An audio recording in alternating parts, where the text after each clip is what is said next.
어머니, 이 집 식모살이 오늘부로 사표 냅니다. 그리고 어머니가 끔찍이 아끼시는 아들, 반품할게요. 이제 직접 끼고 사세요. 시어머니 칠순잔칫날 100명이 넘는 하객들 앞에서 마이크를 잡고 제가 외친 첫 마디였습니다. 시어머니는 뒷목을 잡고 쓰러지는 척 연기를 시작했고 시누이는 비명을 질렀죠. 하지만 진짜 쇼는 그때부터였습니다. 천막이 거치고 드러난 100인분의 컵라면 탑. 그리고 저는 보란듯이 젓가락을 쪼개 컵라면 먹방을 시작했죠. 동네방네 자랑하던 종갓집 칠순잔치는 순식간에 아수라장이 되었어요. 평생을 헌신했던 며느리가 가장 화려해야 할 날에 던진 가장 통쾌한 한 방. 과연 그날 마당에선 무슨 일이 벌어졌을까요? 시작하기 전에 구독과 좋아요 한번 눌러주세요. 여러분들의 하루에 축복이 가득하실 거예요. 찌익하고 컵라면 뚜껑 뜯는 소리가 이렇게나 경쾌하게 들릴 줄은 몰랐네요.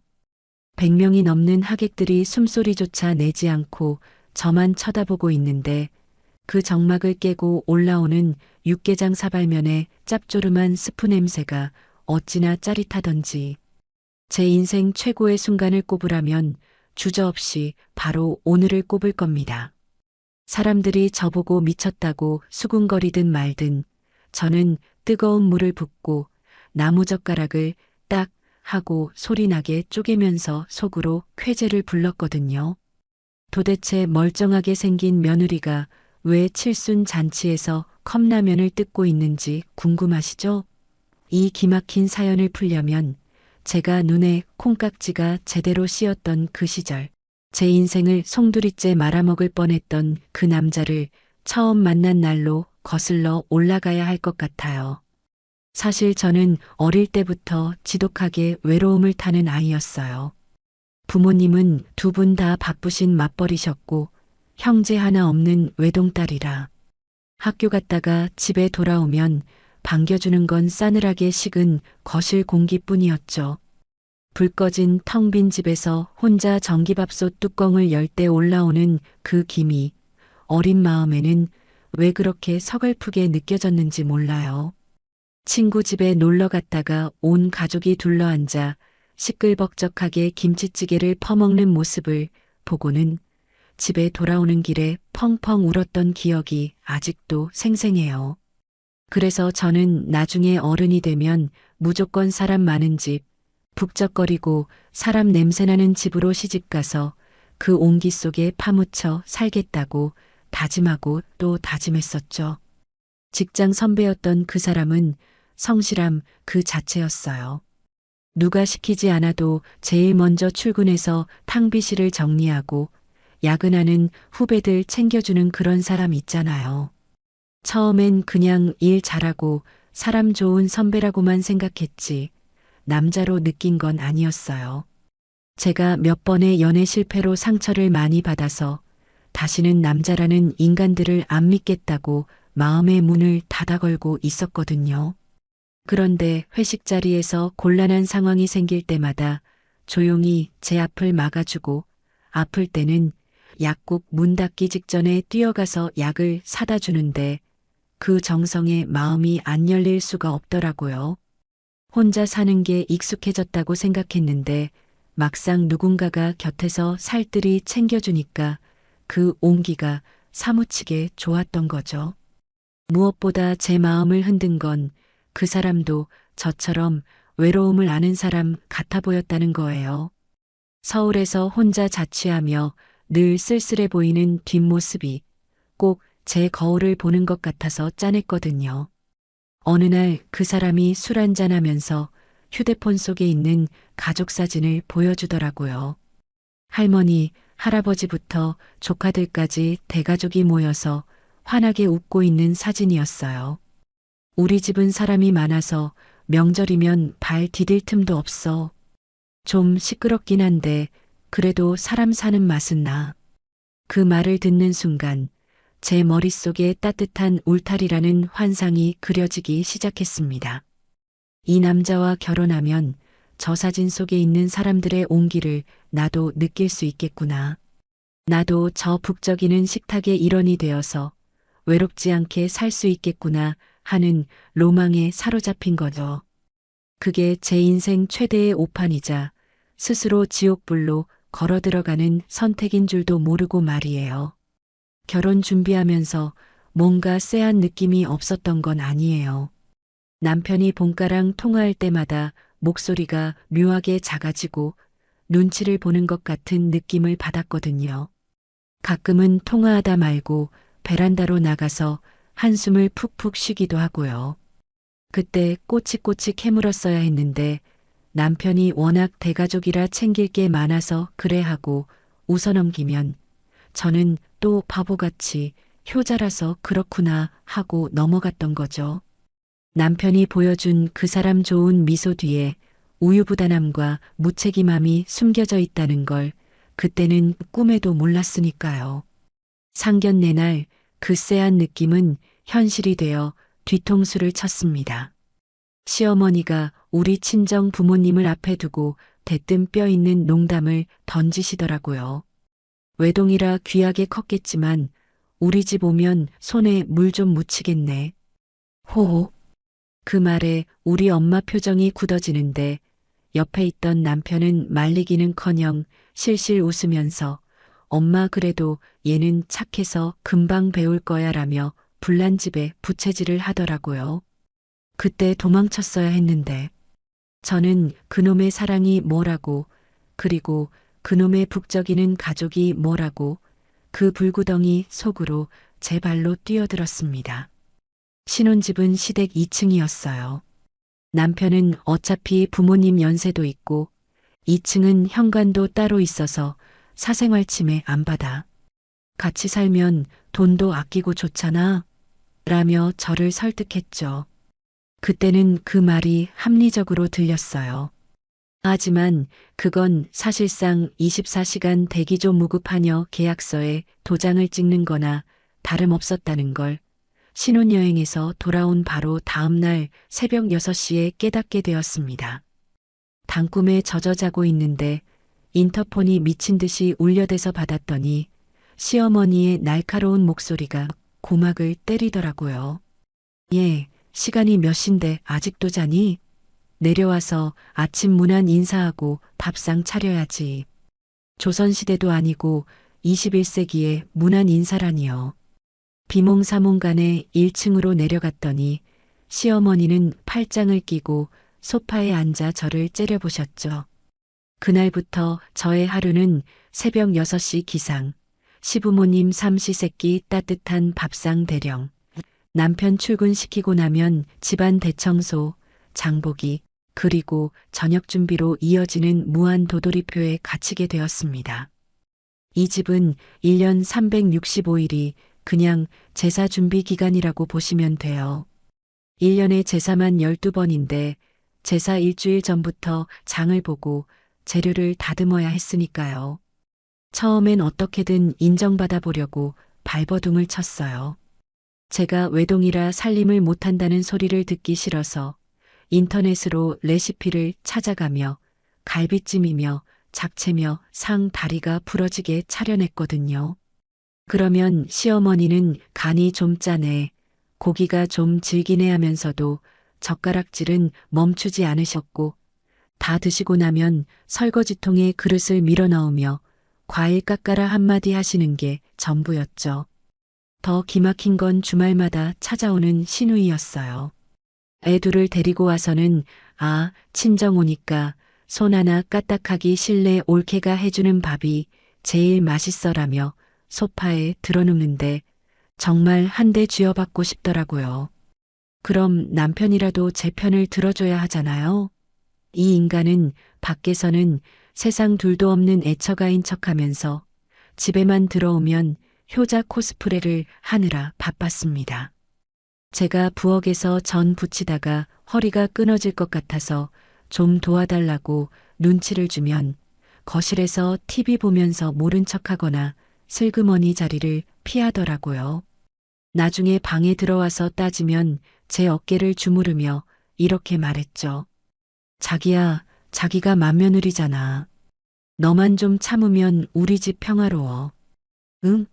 남들은 효도 못해서 안달이다? 그놈의 너만 참으면 평화롭다는 말, 남들은 효도 못해 안달이다 하는 말. 그게 저를 갉아먹는 가스라이팅인 줄도 모르고 저는 바보같이 고개를 끄덕이며 참고 또 참았습니다. 가족이라는 울타리가 너무 갖고 싶어서 이 사람들이 나를 가족으로 받아들여 주길 바라는 마음에 제 자신을 지우고 헌신했던 거죠. 결정적으로 제가 이 집구석에서 철저한 이방인이라는 걸 깨닫게 된 사건이 있었어요. 어느 날 거실에서 시어머니, 시누이, 남편이 모여서 하하호호 웃으며 뭔가를 보고 있길래 과일을 깎아갔더니 황급히 휴대폰을 감추더라고요.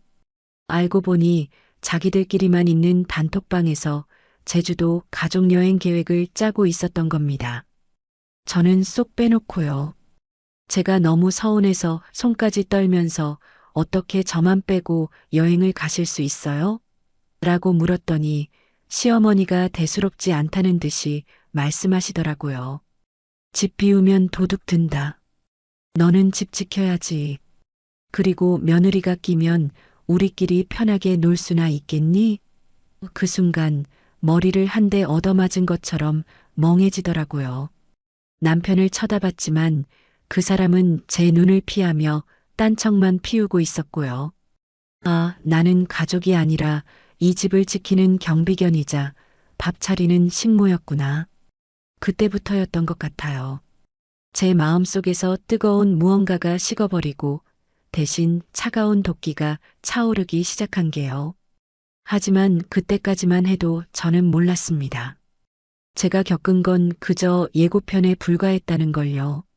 그렇게 시댁이라는 거대한 굴레에 갇혀 가족 호소인으로 살아가던 어느 날, 이 집구석의 공기를 바꿔놓을 새로운 인물이 등장했습니다. 바로 도련님이 결혼을 하겠다고 데려온 여자, 저한테는 동서가 될 사람이었죠. 처음 인사를 온 날, 시어머니의 눈빛이 제가 처음 왔을 때랑은 차원이 다르게 반짝이더라고요. 마치 로또 1등에 당첨된 사람처럼 입이 귀에 걸리셨는데 그 이유를 알고 나니 기가 막혔습니다. 그 동서가 바로 스펙 빵빵한 명문대 출신 변호사였거든요.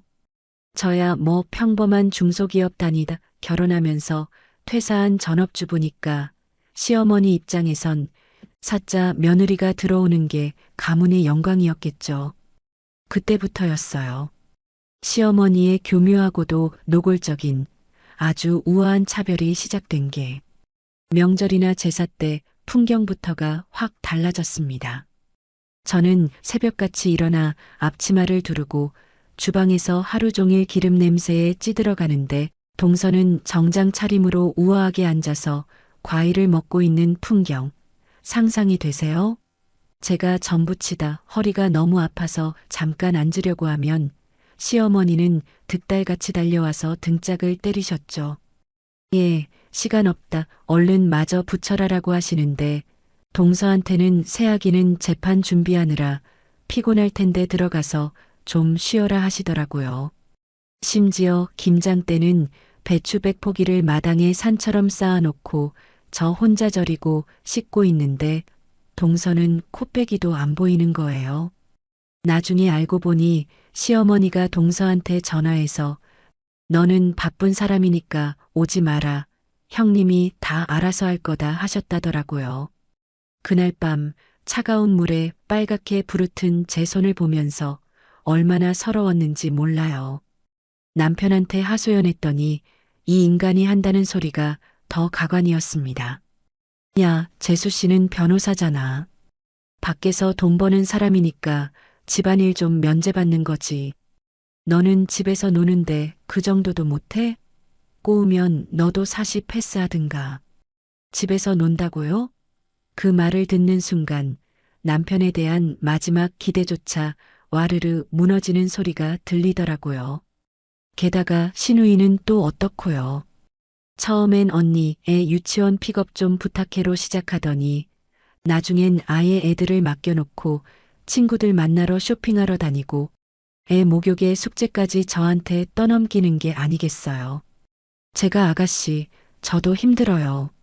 저도 주말엔 좀 쉬고 싶어요라고 했더니 시누이가 정색을 하면서 언니, 전업주부 짬밥 어디 가요? 가족끼리 돕는 건데 너무 팍팍하게 구네. 우리 엄마가 언니 얼마나 예뻐하는데 이러면 안 되죠라며 오히려 저를 속 좁은 사람 취급을 하는 겁니다. 시어머니 생신 때는 더 기가 막혔어요. 동서는 백화점 상품권 봉투 하나 딱 내밀고 어머니 사고 싶으신 거 사세요 하고 끝냈는데 시어머니는 그걸 받고 아이고 우리 며느리 최고다 하며 춤이라도 출 기세였죠. 그런데 저한테는 잡채부터 갈비찜, 해파리 냉채까지 수제 요리를 요구하시더라고요. 제가 힘들어서 저도 이번엔 그냥 외식하면 안 될까요? 했더니 시어머니가 표정을 싹 굳히며 돈으로 때우는 건 성의가 없는 거야. 맏며느리가 손맛을 보여줘야지. 네가 할 줄 아는 게 그거밖에 더 있니? 라며 핀잔을 주셨죠. 돈 버는 며느리는 돈으로 효도하고 돈 안 버는 며느리는 몸으로 때우라는 그 논리 정말 지긋지긋했습니다. 가장 참을 수 없었던 건 친정 무시였어요. 친정 아빠가 평생 다니시던 직장에서 정년퇴직을 하셨을 때 시어머니가 저를 불러다 놓고 비웃듯이 말씀하시더라고요. 이제 너희 친정도 볼 일 없네. 끈 떨어졌으니 우리 집에 더 잘해라. 기댈 곳은 여기밖에 없잖니? 이제 너희 집에서 뭐 얻어먹을 거나 있겠어? 그 말을 듣는데 피가 거꾸로 솟는다는 게 무슨 느낌인지 알겠더라고요. 어떻게 사돈한테 그런 말을 할 수가 있죠? 그런데도 생활비는 남편이 시어머니한테 꼬박꼬박 드리고 저는 카드 한 장 받아서 콩나물 하나 살 때도 문자가 시어머니한테 전송되는 시스템이라 제가 무슨 힘이 있었겠어요. 제가 뭐 하나 사려고 하면 바로 전화 와서 너 뭐 샀니?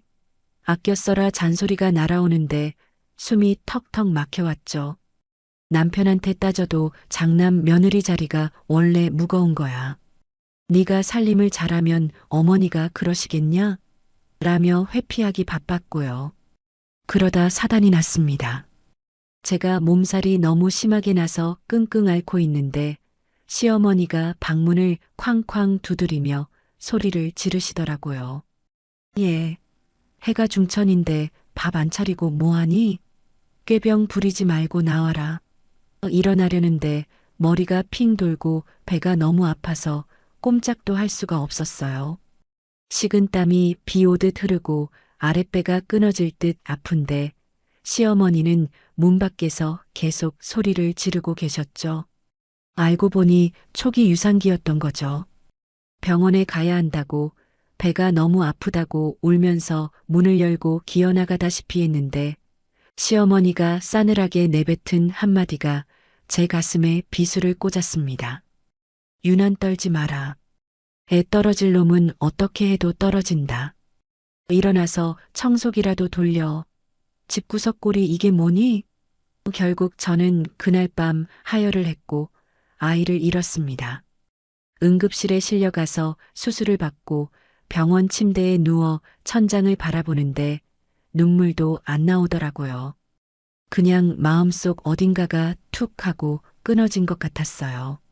남편이 뒤늦게 달려와서 미안하다며 손을 잡는데 그 손이 징그럽게 느껴져서 뿌리쳤습니다. 미안해.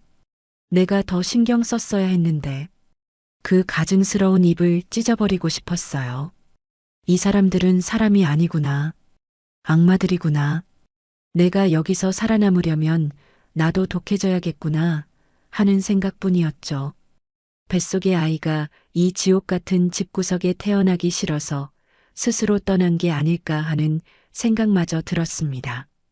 이때 제 마음은 완전히 다쳤고 복수를 다짐하게 되었습니다. 그때 의외의 인물이 저에게 손을 내밀었습니다. 바로 그 잘난 동서였어요. 제가 부엌 구석에서 설거지를 하다 말고 주저앉아 울고 있는데 동서가 조용히 다가와서 티슈를 건네더라고요. 평소엔 말도 잘 안 섞던 사이라 경계했는데 동서가 아주 작은 목소리로 속삭였습니다. 형님, 왜 참고만 사세요? 저 같으면 다 뒤집어 엎었어요. 어머니랑 아주버님 정상 아니에요. 그때는 동서가 왜 그런 말을 하는지 몰랐어요. 그냥 저를 비꼬는 건가 싶기도 했고요. 하지만 그 눈빛이 진심으로 안타까워하는 것 같아서 저도 모르게 고개를 끄덕였던 것 같아요. 증거라도 모아두세요. 녹음이라도 하세요. 나중에 다 필요해요. 형님 인생, 형님이 지키셔야죠.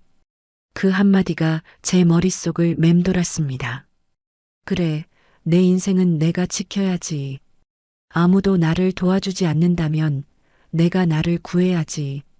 그런데 며칠이 지나지 않아 남편에게 청천벽력 같은, 아니 어쩌면 기회일지도 모를 소식이 들려왔습니다. 남편이 회사 내 정치 싸움에서 밀려서 해외 지사로 발령이 났다는 거예요. 저는 당연히 같이 가는 줄 알았죠. 이 지긋지긋한 시월드에서 벗어날 수 있는 절호의 기회니까요. 그런데 남편이 짐을 싸면서 저한테 뭐라고 했는지 아세요? 자기는 한국에 있어. 가서 자리 잡으려면 혼자가 편해. 당신까지 가면 고생이야. 부모님 연로하신데 맏며느리가 곁에서 챙겨드려야지. 와, 정말 기가 차서 말이 안 나오더라고요. 말이 좋아 부모님 봉양이지. 사실상 저를 시댁에 볼모로 잡아두고 자기 혼자 도망가겠다는 거잖아요. 그럼 나는 평생 어머니 밥이나 차리면서 살라고? 당신은 거기서 혼자 자유롭게 살고? 제가 따지니까 남편이 인상을 찌푸리며 그러더군요. 너 지금 부모님 모시는 게 억울하다는 거야? 내가 나가서 돈 벌어오잖아. 너는 집에서 편하게 살면서 부모님 챙기는 게 그렇게 힘들어? 편하게 산다고? 매일매일이 살얼음판인데?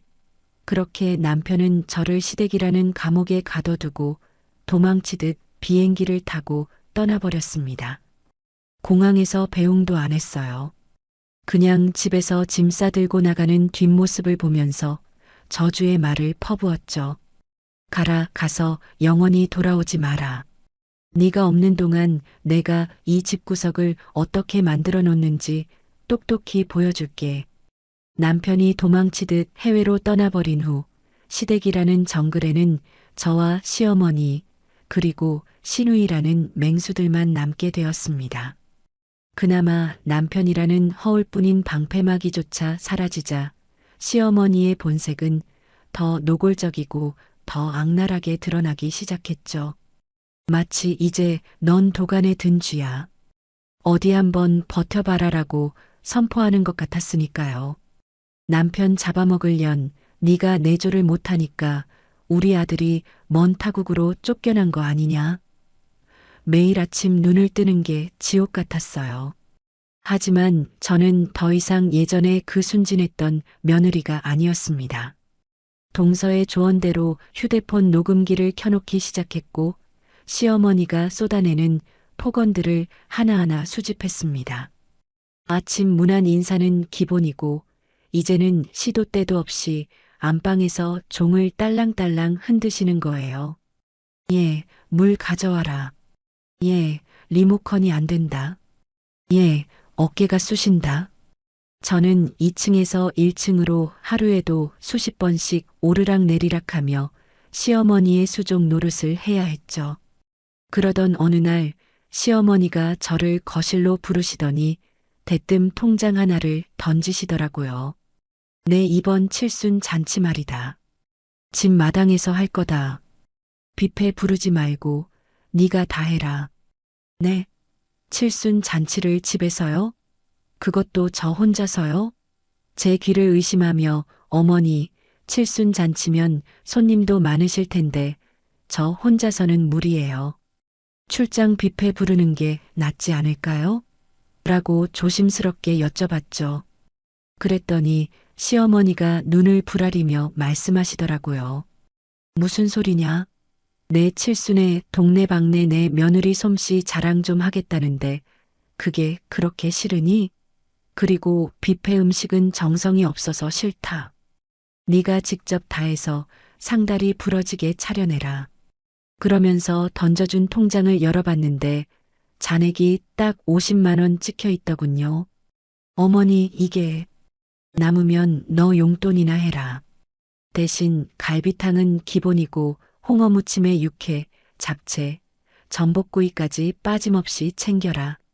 아, 떡도 맞춰야지. 백설기랑 송편으로. 기가 막혀서 말이 안 나왔습니다. 50만 원으로 소갈비에 전복에 떡까지 맞추라니요. 어머니, 50만 원으로는 재료비도 안 돼요. 게다가 혼자서는. 그럼 네 동서를 부르라는 소리냐? 걘 바쁜 변호사야.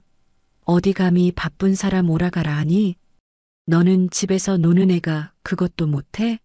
정 힘들면 네 친정 엄마라도 불러서 돕게 하든가. 순간 제 안에서 무언가 툭 하고 끊어지는 소리가 들렸습니다. 주먹을 얼마나 세게 쥐었는지 손톱이 살을 파고들어 피가 날 지경이었습니다. 하지만 저는 그 자리에서 소리 지르는 대신 아주 차갑게 가라앉은 목소리로 대답했죠. 네, 알겠습니다. 어머니 뜻대로 해드릴게요. 대신 메뉴는 제가 알아서 정해도 되죠? 시어머니는 콧방귀를 끼며 그래, 맛이나 있게 해라. 내 입맛 까다로운 거 알지? 하고 방으로 쏙 들어가 버리셨습니다. 그날 밤 동서에게 전화가 왔습니다. 형님, 저예요. 어머니가 형님한테 칠순 잔치 다 떠넘기셨다면서요?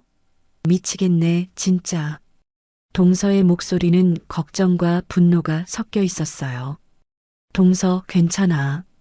내가 알아서 할게. 형님, 그게 무슨 말씀이세요? 혼자서 100인분을 어떻게 해요? 저라도 가서 도울게요. 아니야, 동서. 오지 마. 이번 일은 내가 끝낼 거야. 그리고 동서가 오면 내 계획이 틀어져. 계획이요? 응. 이번 잔치 아주 특별하게 준비할 거거든. 동서는 그냥 당일에 와서 구경만 해. 그리고 혹시 모르니까 내 편 들어줄 준비만 해줘. 동서는 잠시 침묵하더니 뭔가 눈치챘다는 듯 비장한 목소리로 대답했습니다. 알겠어요, 형님.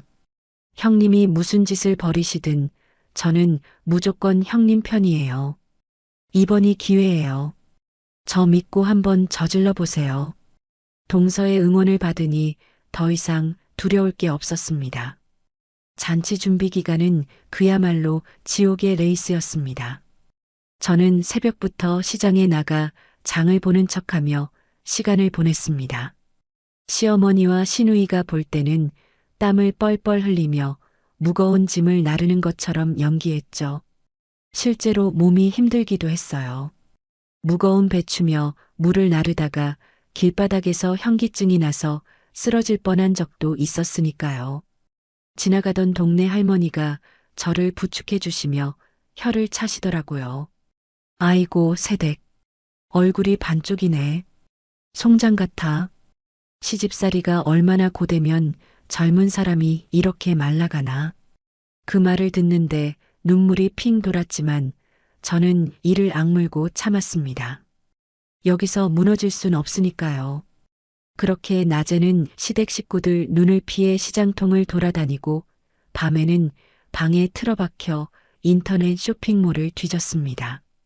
검색어는 업소용 컵라면, 대용량 나무젓가락, 보온 물통 대여. 50만 원이라는 예산 안에서 100명을 배불리 먹이려면 그리고 이 지긋지긋한 시집살이에 종지부를 찍으려면 이보다 더 완벽한 메뉴는 없었거든요. 주문 버튼을 누르는 제 손가락이 미세하게 떨렸지만 그건 두려움이 아니라 흥분이었습니다. 육개장 사발면 10박스, 김치 사발면 10박스, 단무지 대용량 10개. 결제 완료 창이 뜨는 순간 가슴속 채증이 쑥 내려가는 기분이 들더라고요.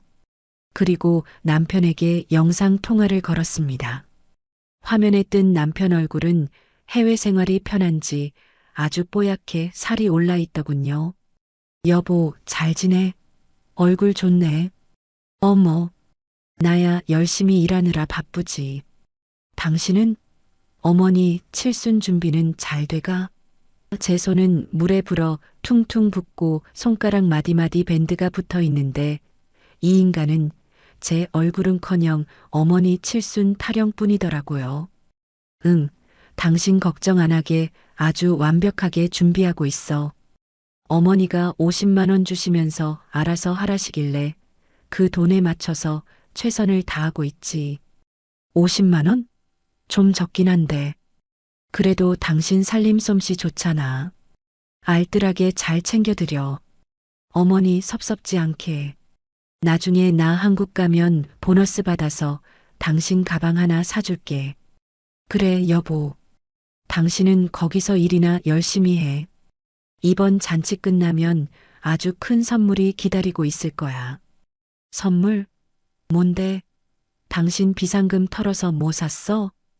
김칫국 마시는 남편을 보며 저는 의미심장한 미소를 지었죠.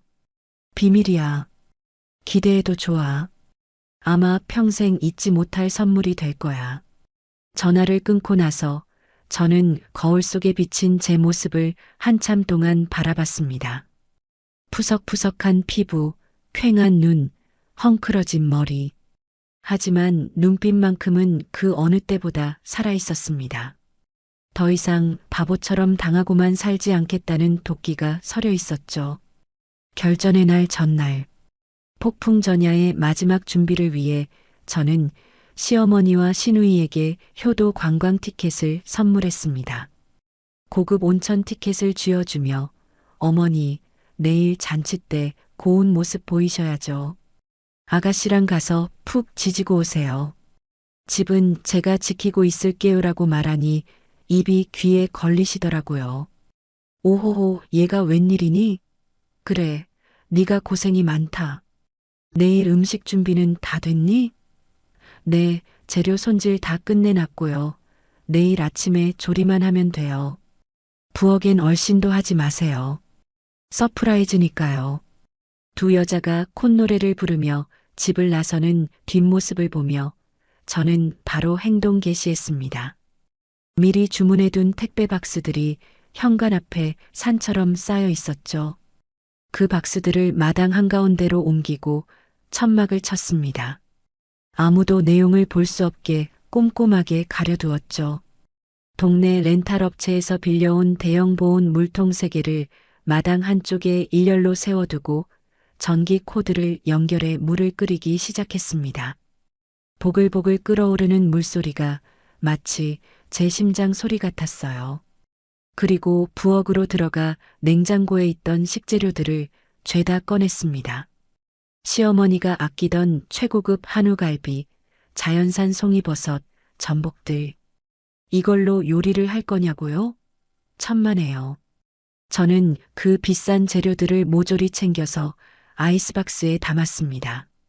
잔치가 끝나면 친정에 가져갈 거였죠. 시어머니 칠순 상엔 컵라면이면 충분하고 이 귀한 재료들은 그동안 고생한 제 입으로 들어가는 게 맞으니까요. 이게 바로 정의 구현 아니겠어요? 밤이 깊었습니다. 텅 빈 거실에 홀로 앉아 저는 마지막으로 동서에게 문자를 보냈습니다. 동서, 내일 아침 10시. 기대해. 답장은 바로 왔습니다. 형님, 파이팅. 저 카메라 들고 갈게요. 증거 남겨야죠. 든든한 지원금까지 얻었으니 이제 정말 되돌릴 수 없습니다. 내일 아침이면 시어머니는 뽀얀 얼굴로 돌아와서 마당에 차려진 천막을 보고 기대에 부풀겠죠. 동네 사람들도 종갓집 맏며느리가 차린 잔치상 좀 보자며 몰려들 테고요. 그 수많은 시선 앞에서 천막이 걷히는 순간 그들의 표정이 어떻게 변할지 상상만 해도 웃음이 픽픽 새어 나왔습니다. 남편이 말했던 그 북적이는 가족, 사람 냄새나는 집. 네, 내일이면 정말 제대로 사람 냄새, 아니라면 냄새가 진동하는 집이 될 겁니다. 그리고 저는 그 냄새와 함께 이 지긋지긋한 집구석을 영원히 탈출할 거고요. 가슴이 쿵쾅거려서 잠도 오지 않는 밤.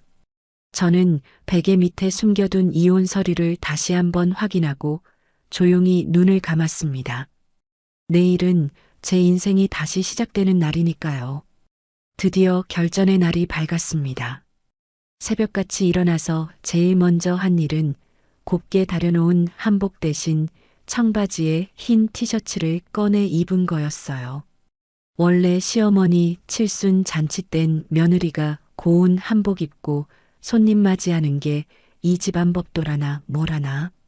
하지만 오늘 저는 며느리가 아니라 이 집구석을 뒤집어 놓을 혁명가니까요. 활동하기 편한 복장으로 갈아입고 머리는 질끈 묶어 올렸습니다. 그리고 거울을 보며 마지막으로 다짐했죠. 오늘 울면 지는 거다. 웃으면서, 아주 환하게 웃으면서 끝내자. 오전 9시가 되자 시어머니와 시누이가 뽀얀 얼굴로 돌아오셨습니다. 두 사람 표정이 아주 싱글벙글하더라고요. 어머니, 얼른 들어가서 꽃단장하고 나오세요. 손님들 오실 시간 다 됐잖아요. 시누이도 옆에서 거들더라고요.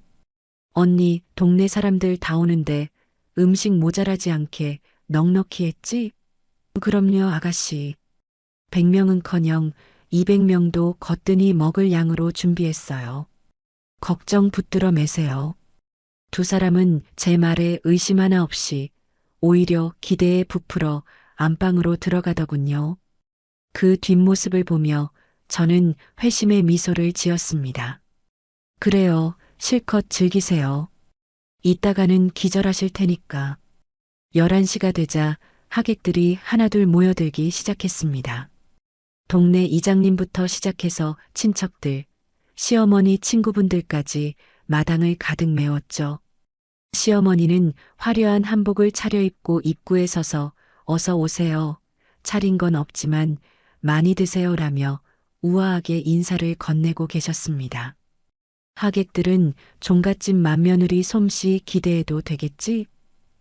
오늘 갈비탕 기대되네라며 수군거렸고요. 그 소리를 들을 때마다 심장이 쫄깃해지는데 묘하게 짜릿하더라고요. 동서도 약속대로 일찍 도착해서 제 옆에 섰습니다. 동서가 제 옷차림을 보고 눈이 휘둥그레지더니 엄지손가락을 슬쩍 치켜 세우더라고요. 형님, 오늘 패션 죽이는데요? 저 준비됐어요. 카메라 켰습니다. 동서의 응원에 힘입어 저는 마이크를 잡고 무대 중앙으로 나갔습니다. 자, 여러분, 오래 기다리셨습니다. 오늘 시어머니 칠순 잔치를 위해 제가 며칠 밤을 새워 야심차게 준비한 음식을 공개하겠습니다. 제 목소리가 마당에 쩌렁쩌렁 울리자 사람들의 시선이 일제히 천막으로 쏠렸습니다. 시어머니도 기대에 찬 눈빛으로 저를 바라보며 고개를 끄덕이셨죠. 저는 숨을 크게 한번 들이마시고 천막줄을 잡았습니다. 하나, 둘, 셋, 오픈. 차악 천막이 거치는 소리와 함께 그 안에 숨겨져 있던 웅장한 자태가 드러났습니다. 산더미처럼 쌓인 육개장 사발면, 박스와 김치 사발면, 박스탑. 그리고 그 옆에는 김이 모락모락 나는 대형 보온 물통들이 위풍당당하게 서 있었죠. 순간 마당에는 정적이 흘렀습니다. 사람들이 너무 놀라서 숨 쉬는 것도 잊은 것 같았어요. 1초, 2초, 3초, 그리고 터져나온 비명소리. 이게 뭐야? 시어머니였습니다. 뒷목을 잡고 휘청거리시는데 시누이가 급하게 부축하지 않았으면 그대로 넘어지셨을 거예요. 어머니, 이게 무슨 일이에요? 언니, 이게 다 뭐예요? 미쳤어요? 시누이가 꽥 소리를 지르며 저에게 달려오려는데 저는 눈 하나 깜짝 안 하고 마이크에 대고 또박또박 말했습니다. 어머니, 왜 그러세요? 어머니가 원하시는 대로 50만 원에 맞춰서 100명분 준비했잖아요. 요즘 물가에 50만 원으로 100명을 배불리 먹이려면, 그리고 제가 혼자서 준비하려면 이 방법밖에 없던데요. 육개장이랑 어머니가 좋아하시는 김치맛 컵라면으로 골고루 섞었어요. 아, 떡 대신 단무지도 넉넉히 준비했으니까 마음껏 드세요. 제 말에 하객들이 웅성거리기 시작했습니다. 세상에 며느리가 50만 원 받고 잔치를 준비했다고? 저 집 시어머니가 보통이 아니라더니 진짜였나 봐. 아이고, 며느리가 오죽했으면 저랬을까? 여론은 순식간에 저에게 유리하게 돌아갔습니다. 시어머니는 얼굴이 불그락푸르락해져서 뻐끔거리고만 계셨죠. 너, 감히 시어머니 칠순 잔치에 컵라면을 내놔? 네가 제정신이니? 제정신이죠. 아주 맑은 정신으로 준비했습니다. 어머니, 제가 그동안 이 집에서 식모처럼 일하면서 제사상 차리고 명절 음식하고 어머니 생신상 차려드린 것만 해도 수천만 원어치는 될 거예요.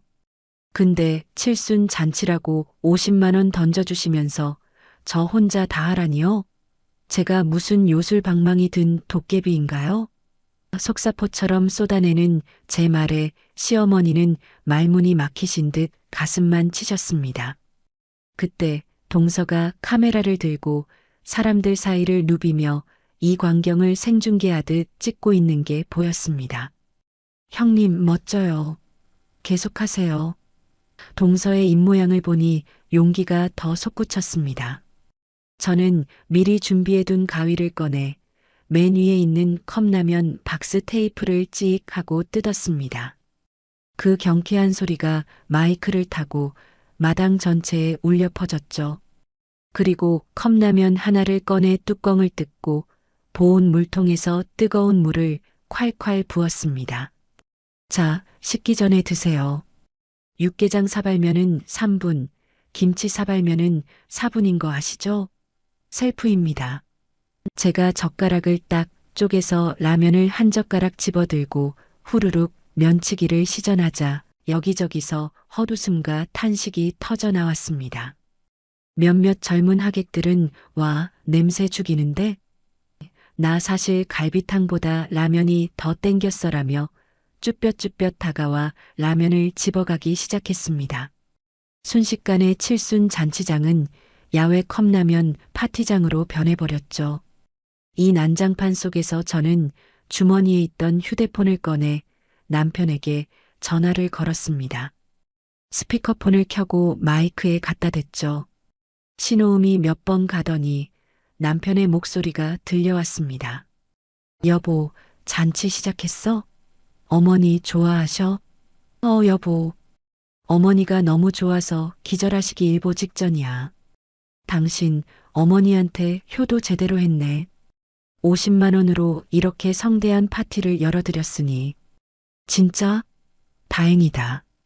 역시 당신밖에 없어. 나중에 사진 좀 보내봐. 남편의 눈치 없는 목소리가 마당에 쩌렁쩌렁 울리자 하객들은 혀를 쯧쯧 찾고 시어머니는 수치심에 고개를 들지 못하셨습니다. 그래, 사진 많이 찍고 있어. 동서가 아주 고화질로 찍어서 당신한테 보낼 거야. 아, 그리고 나 할 말 있어. 뭔데? 어머니 칠순 선물로 아주 큰 거 준비했어. 나중에 놀라지 마. 끊는다. 여보세요? 여보세요? 남편이 다급하게 부르는 소리를 뒤로하고 전화를 뚝 끊어버렸습니다. 남편한테는 이 정도면 충분했어요. 진짜 폭탄은 여기 현장에 있는 시어머니에게 던져야 하니까요. 저는 뒷목을 잡고 헐떡거리는 시어머니와 그 옆에서 어쩔 줄 몰라 하는 시누이 앞으로 성큼성큼 다가갔습니다. 그리고 씩 웃으며 마지막 결정타를 날렸습니다. 어머니, 그동안 수고 많으셨습니다. 저 오늘부로 이 집 식모살이 사표 냅니다. 뭐라고? 그리고 어머니가 그렇게 끔찍하게 아끼시는 귀한 장남 반품할게요. 어머니가 데리고 사세요. 이혼 서류는 등기로 보낼 테니 도장이나 찍으라고 전해주시고요. 시어머니 눈이 뒤집히는 게 보이더라고요. 네, 내 인연. 어디서 감히. 욕하지 마세요, 어머니. 남의 집 귀한 딸 데려다가 식모 부리듯이 부려먹고 임신한 며느리 애까지 잃게 만드셨잖아요. 저 이제 더 이상 어머니 며느리 아닙니다. 남남이에요. 그리고 멍하니 서 있는 시누이에게도 한마디 쏘아붙였습니다. 아가씨, 이제 나 없으니 어쩌나? 앞으로 어머니 밥상은 아가씨가 차리세요. 효도할 기회 드리는 거니까 고맙게 생각하시고요. 할 말을 다 쏟아내고 나니 속이 뻥 뚫리는 것 같았습니다. 저는 정중하게 허리를 90도로 숙여 인사했습니다. 그럼 저는 이만 퇴근하겠습니다.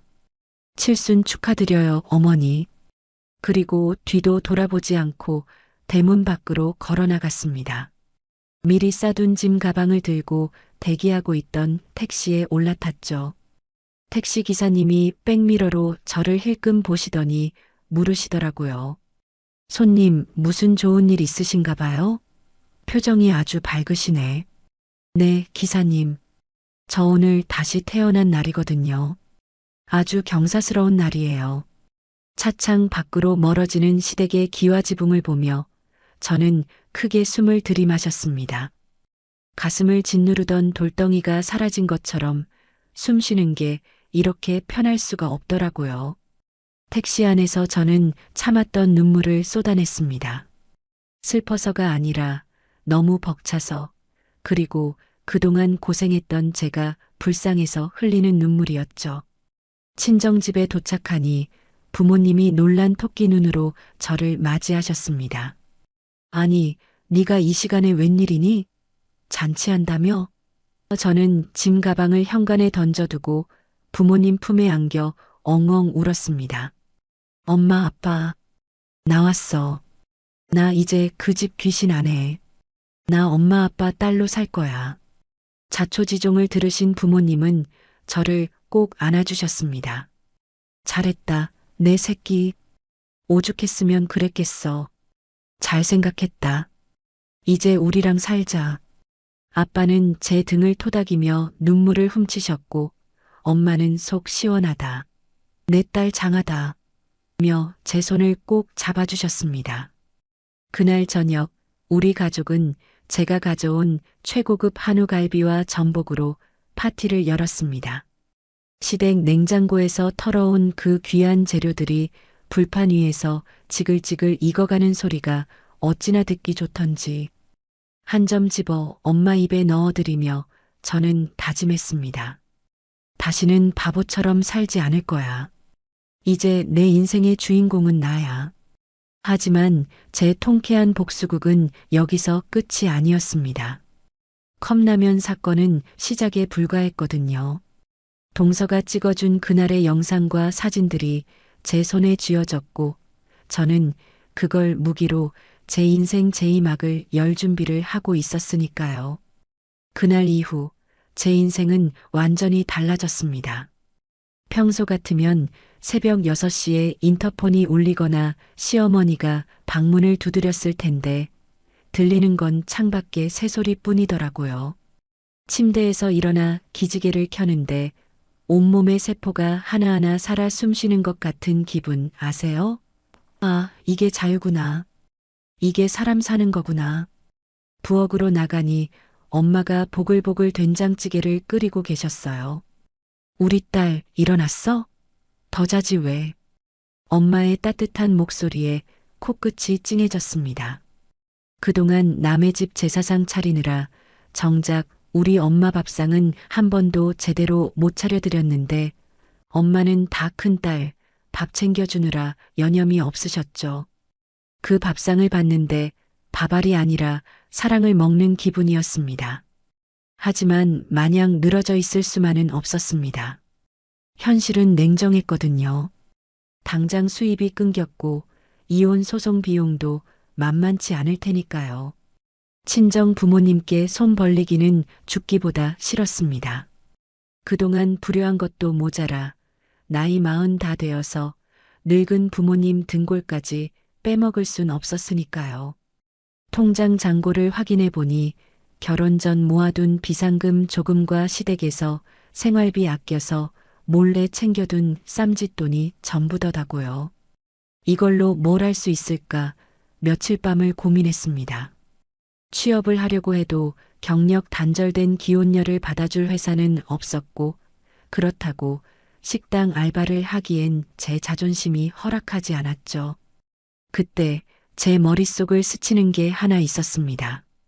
바로 시댁에서 뼈 빠지게 갈고 닦은, 아니 강제로 훈련된 제 요리 실력이었죠. 시어머니의 그 까다로운 입맛을 맞추느라 눈물 콧물 쏟아가며 배운 종갓집 레시피들. 생각해보니 그건 제 피와 땀의 결정체였더라고요. 그래, 이걸로 돈을 벌어보자. 억울해서라도 이걸 써먹어야겠어. 저는 동서에게 연락을 했습니다. 동서, 나 반찬 가게 할까 하는데 어떻게 생각해? 동서는 기다렸다는 듯이 박수를 쳤습니다. 형님, 그거 대박이에요. 형님 손마시면 무조건 성공해요. 제가 법률사무소 사무장님 소개해 드릴 테니까 이혼 소송이랑 창업 대출 같이 진행해요. 동서는 정말 든든한 지원군이었습니다. 그동안 제가 시어머니한테 당했던 갑질 녹취록이랑 문자 내역들을 싹 정리해서 변호사에게 넘겨줬고 소자본 창업 대출받는 법까지 꼼꼼하게 알려줬거든요. 그렇게 저는 작은 상가 한 켠에 5평 남짓한 반찬 가게를 열었습니다. 가게 이름은 며느리 해방일지. 좀 파격적인가요? 하지만 저는 제 이야기를 숨기고 싶지 않았어요. 오히려 당당하게 드러내고 싶었죠. 인스타그램 계정도 만들어서 반찬 사진과 함께 시집살이 썰을 웹툰처럼 짧게 올리기 시작했습니다. 첫 게시물은 당연히 전설의 컵라면 칠순 잔치썰이었죠. 반응이요? 가히 폭발적이었습니다. 와, 사이다 100병 마신 기분. 이 집 반찬 먹으면 나도 시월드 탈출할 수 있나? 댓글이 수천 개가 달리고 팔로워가 하루아침에 떡상하더라고요. 맘카페며 커뮤니티에 제 이야기가 퍼지면서 오픈 첫날부터 가게 앞에는 줄이 길게 늘어섰습니다. 메뉴 이름도 아주 작정하고 지었거든요. 시어머니도 몰래 사먹는 매운 김치, 시누이 입막음용 짭짤한 장조림, 남편놈 정신 차리게 하는 매운 멸치볶음. 손님들이 메뉴판만 보고도 빵 터지면서 사장님 센스 미쳤다며 지갑을 열기 시작했습니다. 맛은 뭐 말해 뭐 하겠어요.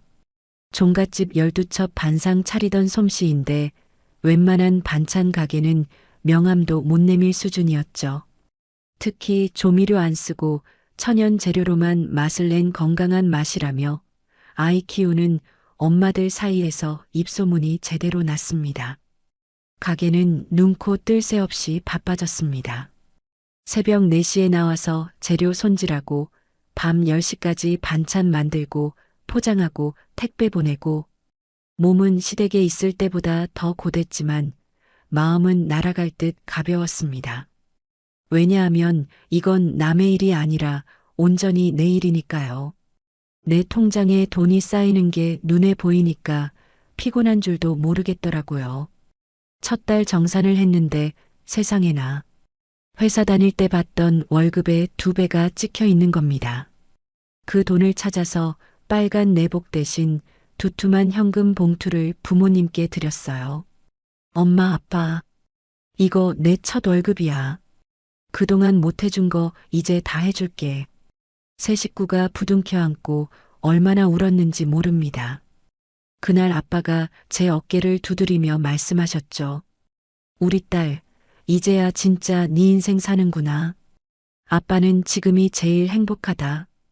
반면 시댁은 그야말로 초토화가 되었습니다.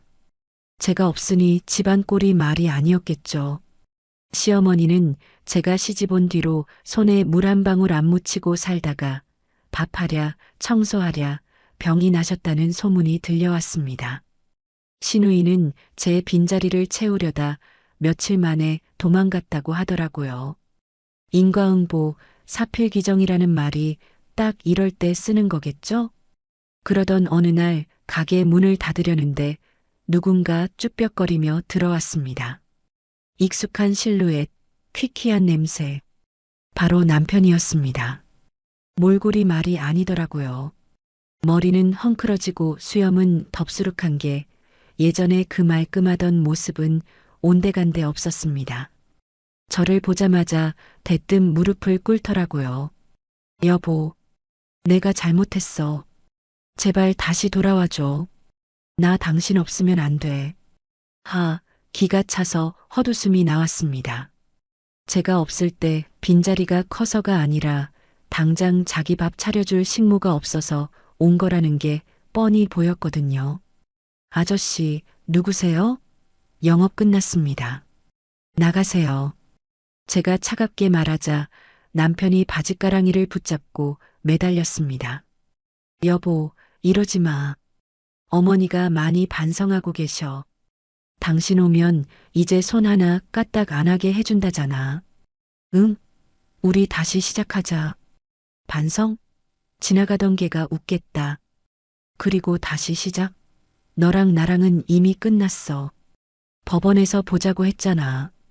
그러지 말고. 나 회사에서도 잘리게 생겼어. 가정사 때문에 승진도 누락되고. 나 좀 살려줘라, 응? 비굴함의 극치였습니다.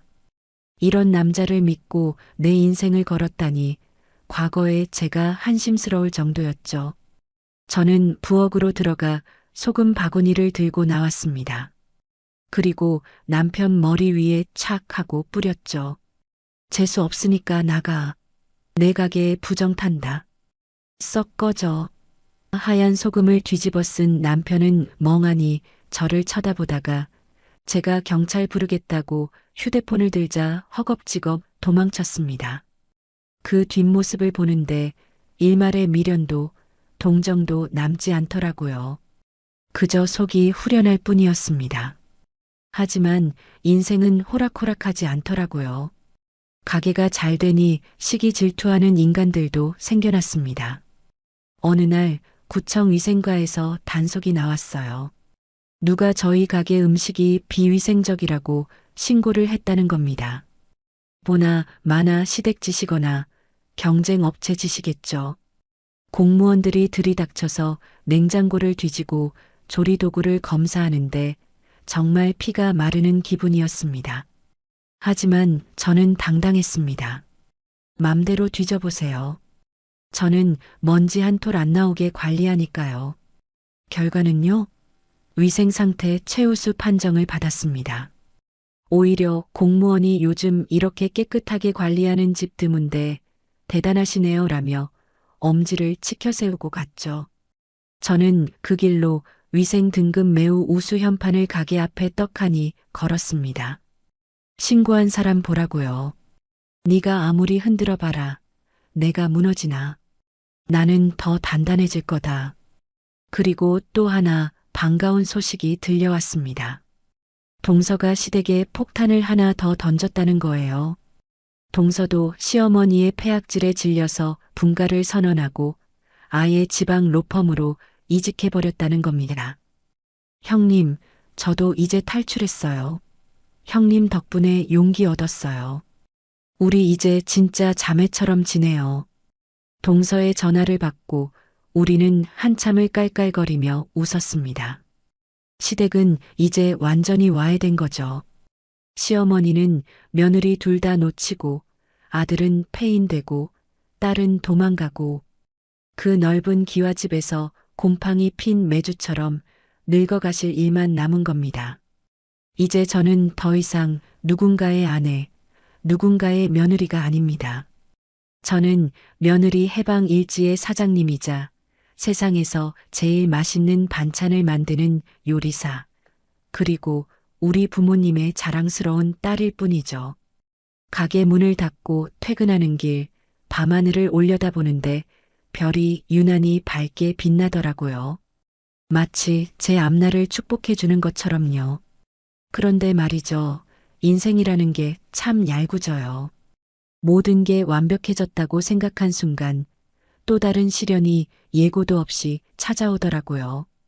가게에서 일하던 엄마가 갑자기 배를 움켜쥐고 쓰러지신 겁니다. 엄마, 엄마, 왜 그래? 구급차 사이렌 소리가 요란하게 울리던 그 밤, 저는 세상이 무너지는 공포를 느꼈습니다. 응급실 복도에서 초조하게 기다리는데 의사가 나와서 하는 말은 그야말로 청천벽력 같았습니다. 위암 초기입니다. 다행히 초기에 발견하셔서 수술하면 완치 가능성은 높습니다만 당장 입원해서 수술 날짜 잡으셔야 합니다. 우리 엄마가 위암이라니요. 평생 가족 뒷바라지하느라 따뜻한 밥 한 끼 제대로 못 챙겨 드시고 찬밥에 물 말아 드시던 엄마 모습이 떠올라 가슴이 미어지더라고요. 내가 시댁 식구들 비위 맞추느라 그 잘난 12첩 반상 차려내느라 정작 우리 엄마 속 썩어 문드러지는 건 모르고 살았구나 하는 죄책감이 밀려왔습니다. 엄마 손을 잡고 펑펑 울었어요. 엄마 미안해. 내가 잘못했어. 나 때문에 엄마가 병난 거야. 엄마는 링거 꽂은 손으로 제 눈물을 닦아주시며 힘없이 웃으셨죠. 아니야, 우리 딸. 너 다시 고생시키는 것 같아 미안하지 뭐. 그때부터 제 생활은 다시 엉망이 되었습니다. 가게 문을 닫고 엄마 병간호를 하느라 매출은 반토막이 났고 병원비는 눈덩이처럼 불어나기 시작했죠. 이혼 소송 준비하랴, 가게 신경 쓰랴, 엄마 간호하랴, 몸이 10개라도 모자랄 지경이었습니다. 그런데 엎친 데 덮친 격으로 이 소식을 들은 시어머니가 가만히 있을 리가 없죠. 어느 날 병실 문이 벌컥 열리더니 시어머니가 들이닥치시는 거예요. 손에는 과일 바구니 하나 없이 표독스러운 얼굴로 들어와서 대뜸 소리를 지르시더라고요.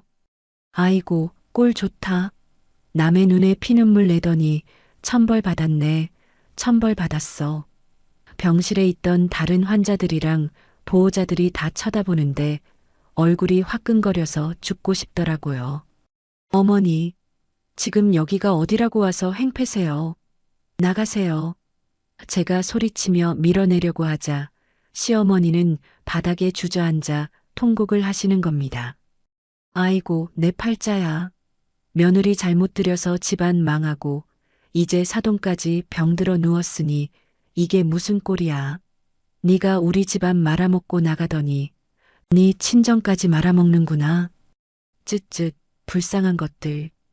그 악담을 듣는데 정말 사리가 느껴진다는 게 무슨 말인지 알겠더라고요. 엄마는 충격을 받으셔서 혈압이 치솟고 저는 경비원을 불러서 시어머니를 끌어내야 했습니다. 끌려나가면서도 끝까지 저주를 퍼붓는 시어머니의 목소리가 귓가에 맴돌아 그날 밤 한숨도 못 잤죠. 더 끔찍한 건 남편의 태도였어요. 병원 로비에서 저를 기다리고 있길래 사과라도 하러 온 줄 알았습니다. 그런데 이 인간이 입을 열자마자 하는 소리는 가관이었습니다. 여보, 장모님 병원비 많이 들지? 암 수술하면 돈 꽤 깨질 텐데 당신 가게 수입으로 감당되겠어? 걱정하는 척하면서 은근히 돈 이야기를 꺼내더라고요. 그래서 뭐? 돈 보태주려고? 위자료 미리 주려고 왔니? 아니, 그게 아니라 내가 생각해봤는데 우리 다시 합치면 내가 병원비랑 간병비 다 댈게. 당신 지금 혼자서 힘들잖아. 가장이 있어야지. 소송 취하하고 돌아오면 내가 우리 엄마 설득해서 병원비 지원받아 올게. 와, 진짜 이 인간은 악마가 아닐까 싶었습니다. 엄마 목숨을 담보로 딜을 하러 오다니요. 제 가장 약한 고리를 건드려서 다시 시댁의 노예로 부려먹겠다는 신보가 너무 뻔히 보여서 치가 떨렸습니다. 너네 엄마가 와서 우리 엄마한테 천벌받았다고 악담하고 갔는데 내가 다시 너랑 살라고? 미쳤니? 너 같은 놈한테 10원 한 장 안 받아. 꺼져. 다시는 내 눈앞에 나타나지 마.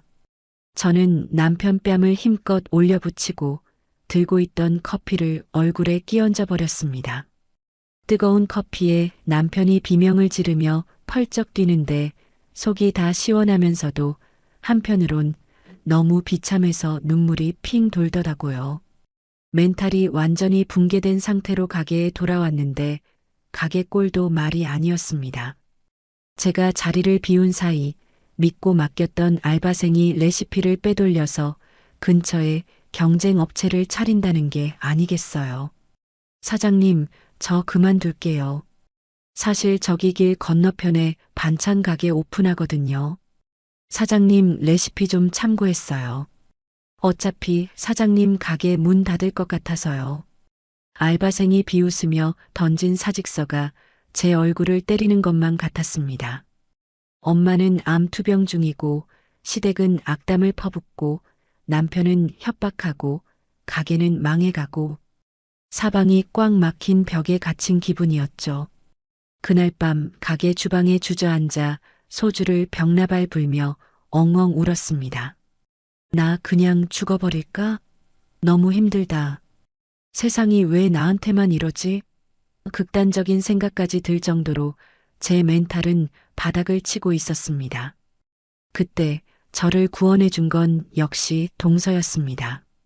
제가 연락도 안 받고 잠수 타니까 동서가 가게로 찾아온 거예요. 술병 뒹구는 바닥에 쓰러져 있는 저를 보고 동서가 기겁을 하며 일으켜 세웠습니다. 형님, 정신 차리세요. 지금 뭐 하시는 거예요? 동서, 나 너무 힘들어. 그냥 다 포기하고 싶어. 형님, 포기는 배추 셀 때나 하는 말이에요. 어머니 수술 앞두고 이러시면 어떡해요. 형님이 무너지면 어머니는 누가 지켜요. 동서가 제 등을 때리며 호통을 치는데 정신이 번쩍 들더라고요. 제가 다 알아봤어요. 시어머니가 병원에서 난동 부린 거 CCTV 확보했고요. 아주버님이 병원비 빌미로 협박한 것도 녹음하셨죠? 그거 다 증거로 쓸 수 있어요. 접근 금지 가처분 신청 바로 들어갈 거고요. 위자료 청구 소송 금액 더 올릴 겁니다. 그리고 그 알바생 레시피 도용으로 고소할 거예요. 형님 가게 특허 등록 안 하셨죠? 제가 해드릴게요. 걱정 마세요. 법적으로 다 조져버릴 테니까. 동서의 눈에서 레이저가 나오는 것 같았습니다. 역시 배운 여자는 다르구나 싶더라고요. 동서의 든든한 지원 사격 덕분에 저는 다시 일어설 힘을 얻었습니다. 다음 날 엄마 수술 당일이 되었습니다. 수술실로 들어가는 엄마 손을 꼭 잡고 저는 다짐했습니다. 엄마 걱정 마. 나 이제 약한 딸 아니야.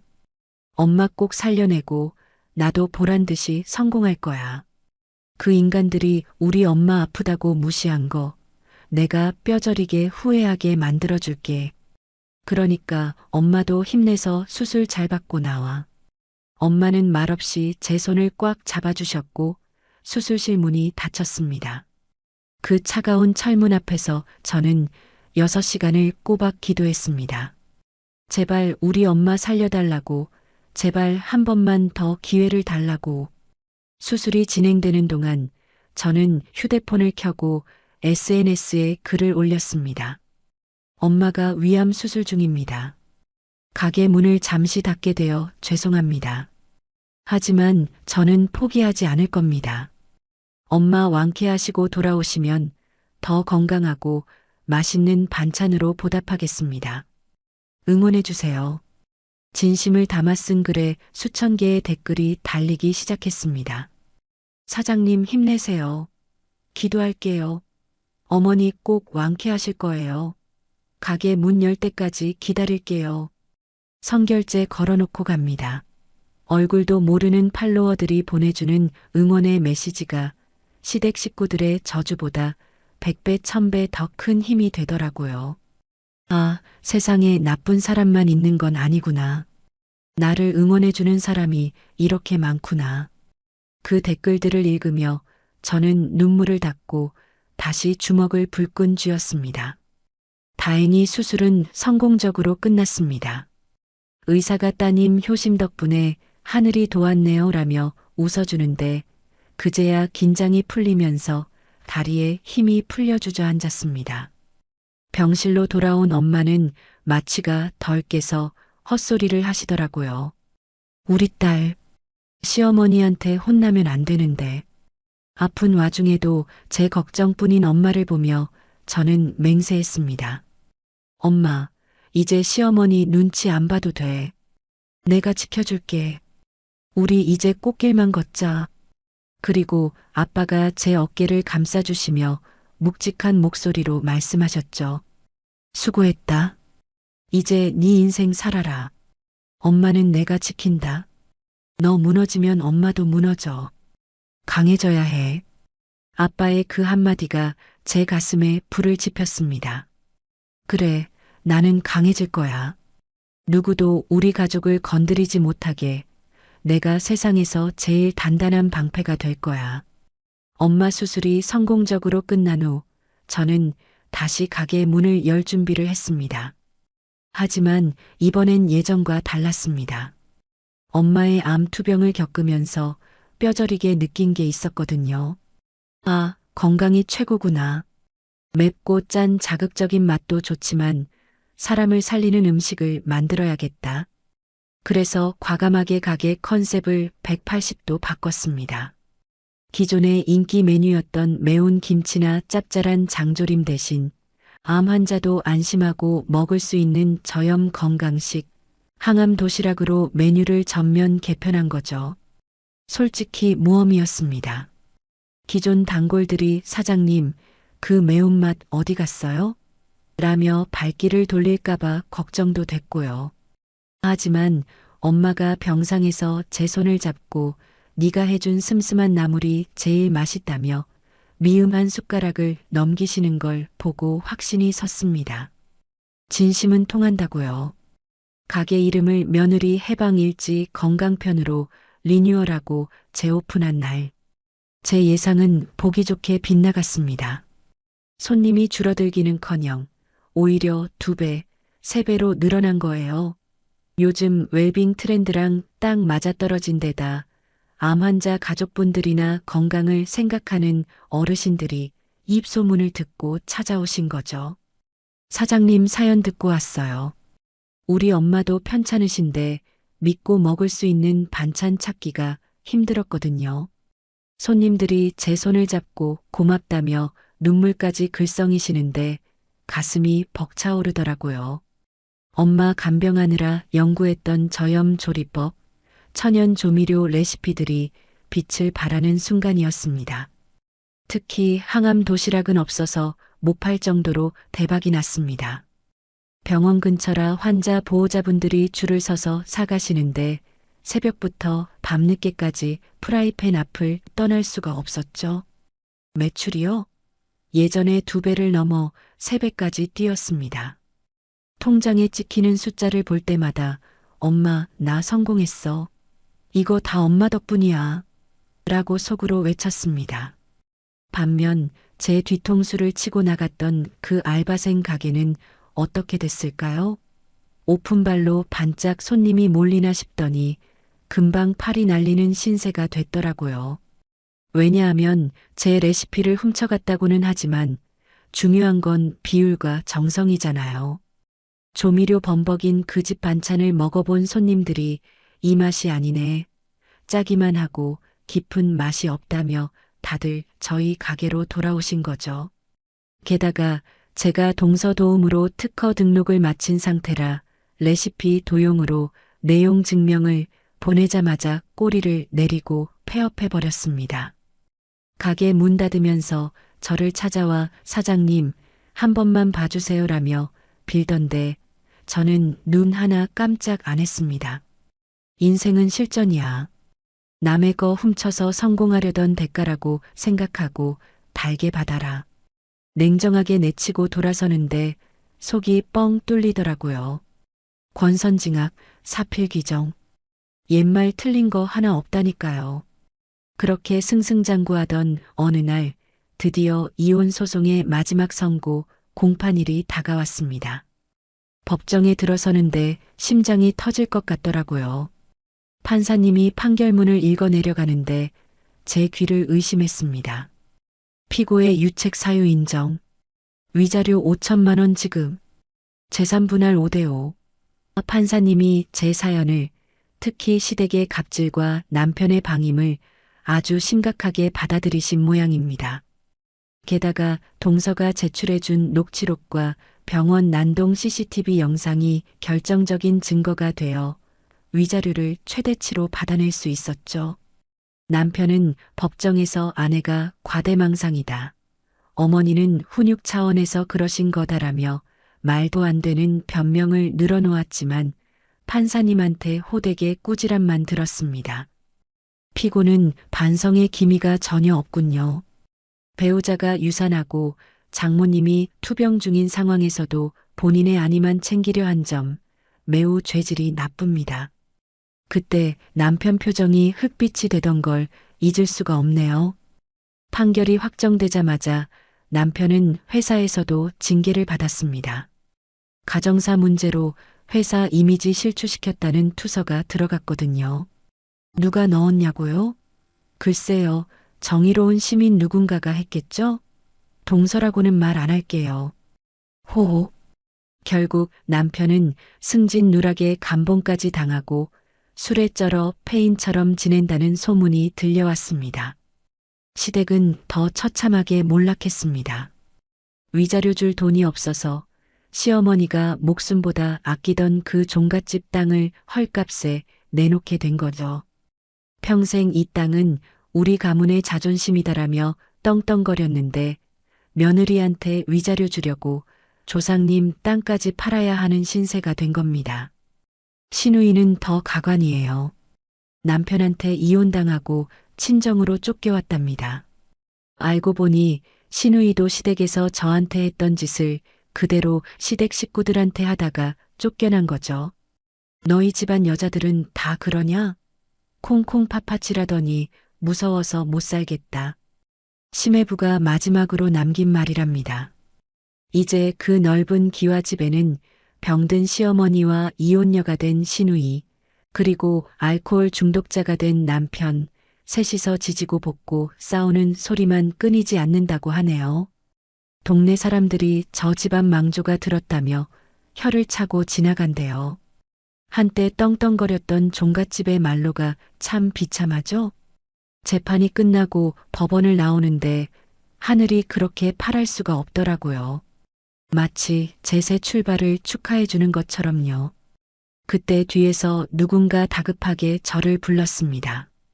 여보, 잠깐만. 남편이었습니다. 다 죽어가는 얼굴로 저를 붙잡으려고 하더라고요. 우리 정말 끝인 거야? 나 한 번만 용서해 주면 안 돼? 내가 잘할게. 어머니도 이제 너한테 아무 말 못하게 할게. 아직도 정신 못 차린 모양이었죠.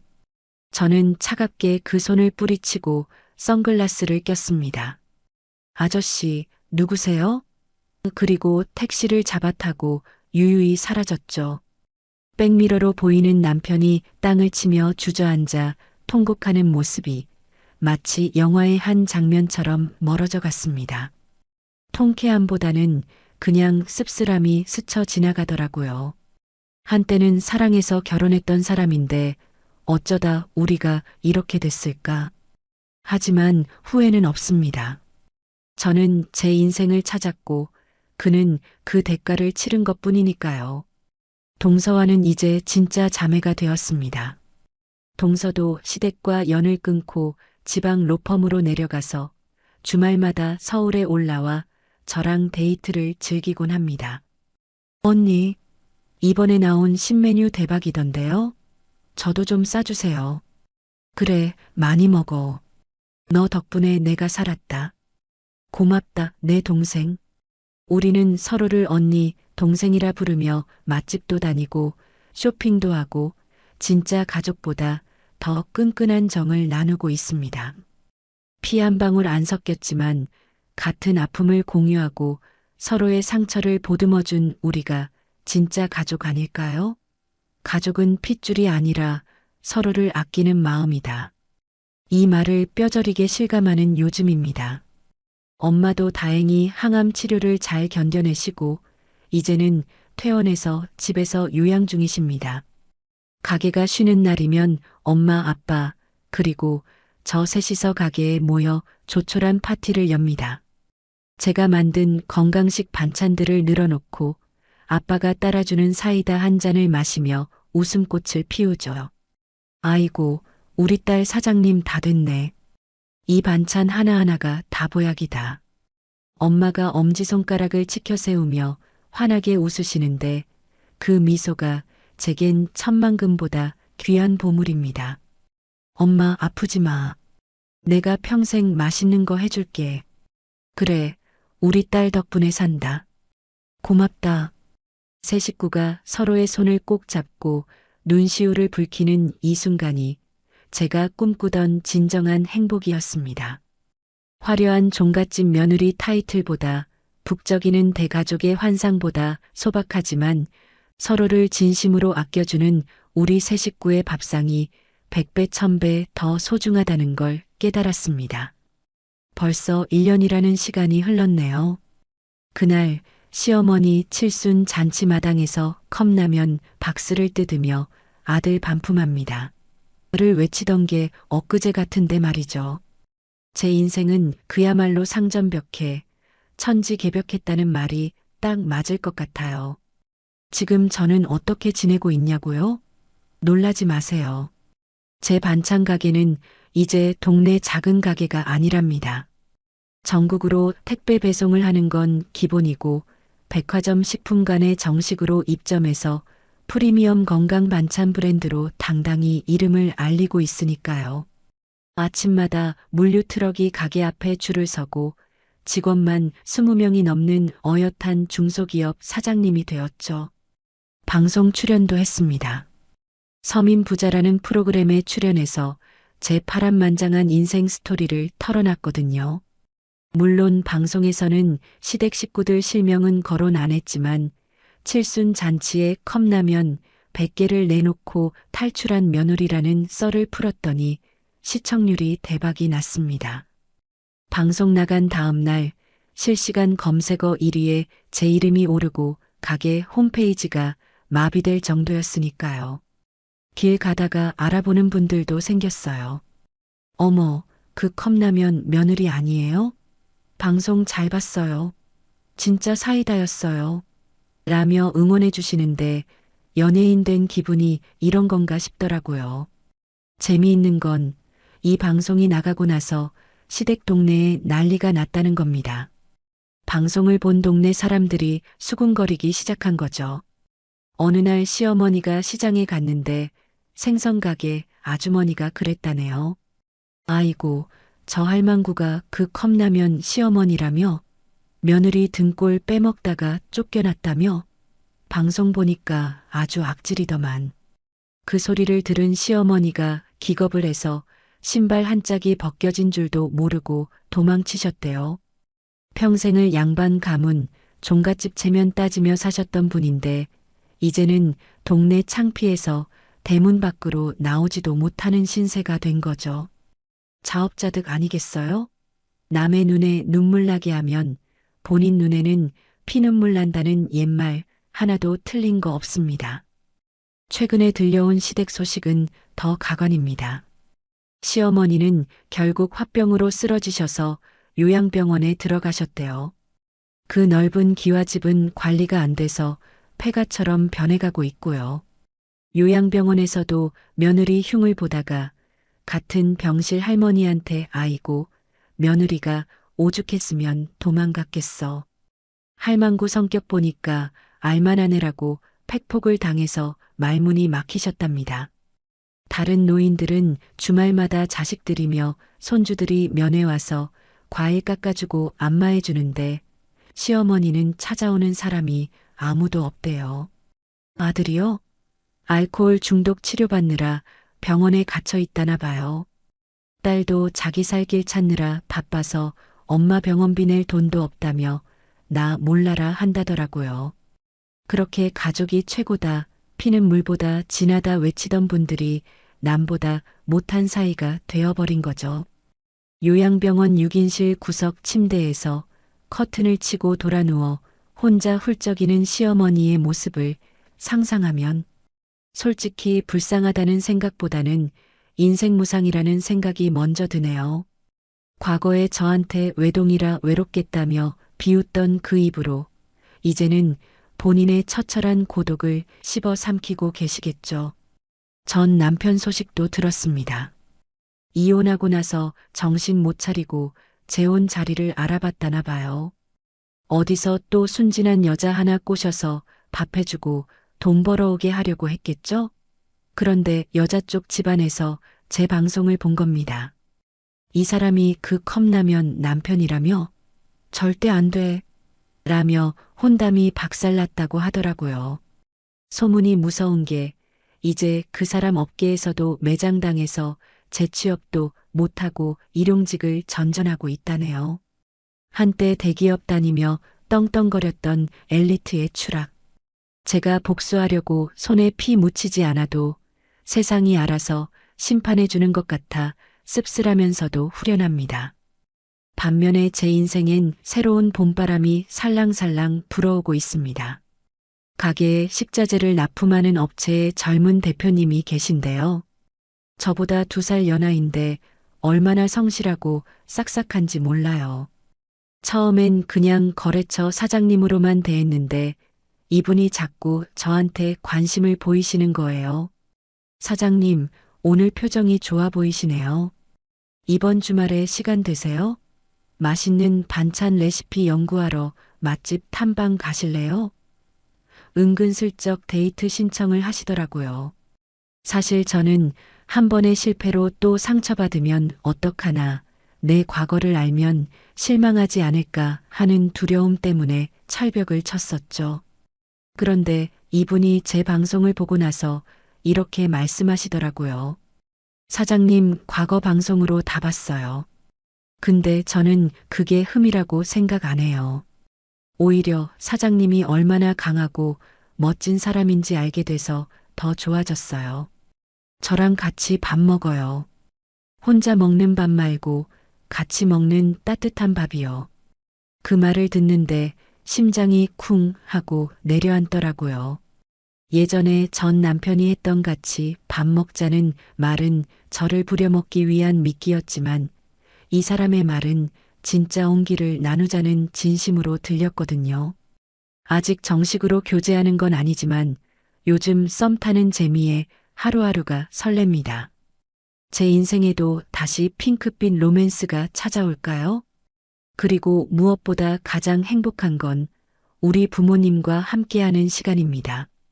얼마 전 부모님을 모시고 생애 첫 해외여행을 다녀왔습니다. 괌으로 갔는데 에메랄드빛 바다를 보며 엄마 아빠가 아이처럼 좋아하시더라고요. 야, 바다 색깔 좀 봐라. 물감을 풀어놓은 것 같다.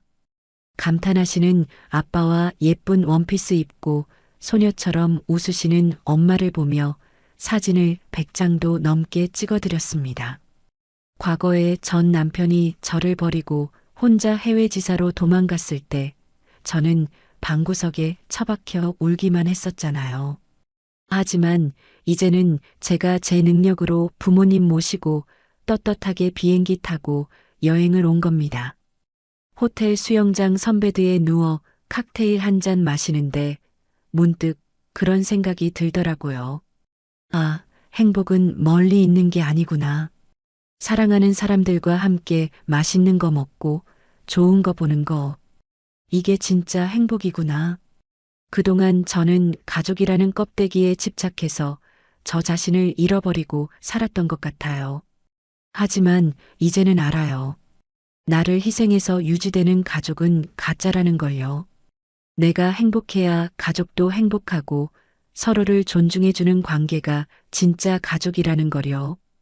동서와도 여전히 끈끈합니다. 저희 둘이 만나면 호텔 스파 가서 마사지 받고 샴페인 터뜨리며 우리의 탈출 기념일을 자축합니다. 형님, 그때 형님이 컵라면 박스 뜯을 때 그 표정, 진짜 예술이었어요. 제가 살면서 본 영화 중에 최고였어요. 야, 네가 카메라 들고 뛰어다닐 때가 더 웃겼어. 종군 기자인 줄 알았다니까? 우리는 과거의 상처를 웃음으로 승화시키며 서로의 든든한 버팀목이 되어주고 있습니다. 동서도 지방에서 변호사로 승승장구하고 있고 곧 좋은 사람 만나 재혼할 거라는 소식도 들려오고요. 우리는 시댁이라는 지옥에서 만나 서로를 구원해준 전우이자 평생 친구가 되었습니다. 그리고 저는 수익금의 일부를 독거노인과 미혼모 시설에 기부하고 있습니다.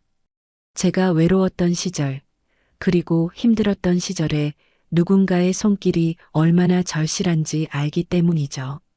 한 달에 한 번씩 반찬 트럭을 몰고 봉사활동을 가는데 할머니들이 제 손을 잡고 아이고, 새댁 반찬이 제일 맛있어. 꼭 내 딸 같아라고 해주실 때마다 가슴이 뭉클해집니다. 과거의 외로움이 나눔으로 채워지는 기분이랄까요? 제가 만든 음식이 누군가에게 위로가 되고 힘이 된다는 사실이 저를 더 열심히 살게 만드는 원동력이 됩니다. 오늘도 가게 문을 닫고 퇴근하는 길입니다. 밤 공기가 차갑지만 제 마음은 그 어느 때보다 따뜻합니다. 하늘을 올려다보니 달이 참 밝네요.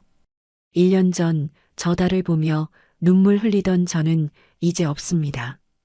대신 당당하게 어깨를 펴고 내일을 꿈꾸는 나만 있을 뿐이죠.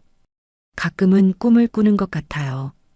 이 모든 게 하룻밤 꿈이면 어떡하나 겁이 날 때도 있고요. 하지만 아침에 일어나서 엄마가 끓여주신 된장찌개 냄새를 맡고 가게 문을 열며 들어오는 햇살을 맞이할 때마다 깨닫습니다. 이건 꿈이 아니라 내가 내 손으로 쟁취한 현실이라는 거요. 여러분, 지금 혹시 힘든 시간을 보내고 계신가요? 시댁 때문에, 남편 때문에, 혹은 다른 이유로 고통받고 계신 분들이 있다면 제 이야기가 조금이나마 위로가 되었으면 좋겠습니다. 저 같은 사람도 해냈잖아요. 평범하고 소심했던 며느리가 컵라면 하나로 인생을 바꿨잖아요. 참지 마세요. 자신의 목소리를 내세요. 그리고 무엇보다 당신 자신을 가장 먼저 사랑하세요. 당신의 인생은 누군가의 며느리, 누군가의 아내가 아니라 오롯이 당신의 것입니다. 고통은 우리를 죽이지 못합니다. 오히려 우리를 더 단단하게 만들고 진짜 나를 찾게 해주는 기회가 될 수도 있어요. 제가 그랬던 것처럼요. 지금까지 제 긴 하소연 들어주셔서 감사합니다. 모두들 행복하세요. 네, 오늘 사연 어떻게 들으셨나요? 정말 한 편의 영화를 보는 것 같지 않으셨나요? 칠순 잔치 마당에 쌓아 올린 컵라면 탑을 볼 때 제 답답했던 속도 함께 뻥 뚫리는 기분이었습니다. 가족이라는 이름으로 희생을 강요받고 사랑이라는 핑계로 상처받았던 지난 날들. 하지만 사연자님은 그 아픔에 무릎 꿇지 않고 보란 듯이 자신만의 인생을 개척해내셨습니다. 고통은 나를 죽이지 못했다. 오히려 나를 진짜 나로 만들었다. 라는 마지막 독백이 긴 여운을 남기네요. 지금 이 순간에도 어딘가에서 누군가의 며느리, 누군가의 아내라는 이유로 자신의 목소리를 숨기고 계신 분들이 있다면 오늘 이 사연이 작은 용기가 되었으면 좋겠습니다. 겨울이 아무리 길고 추워도 결국엔 봄이 오듯이 여러분의 인생에도 반드시 따뜻한 봄날이 찾아올 테니까요. 스스로를 믿고 자신의 행복을 위해 한 발짝 내딛는 용기 절대 잊지 마세요. 저희 채널도 여러분의 눈부신 내일을 언제나 응원하겠습니다. 새로운 사랑과 함께 진짜 행복을 찾으신 사연자님, 앞으로는 꽃길만 걸으시길 진심으로 바라겠습니다. 사연자님께 응원의 댓글을 남겨주세요. 큰 위로가 돼줄 거예요. 오늘도 끝까지 함께 해주셔서 감사합니다.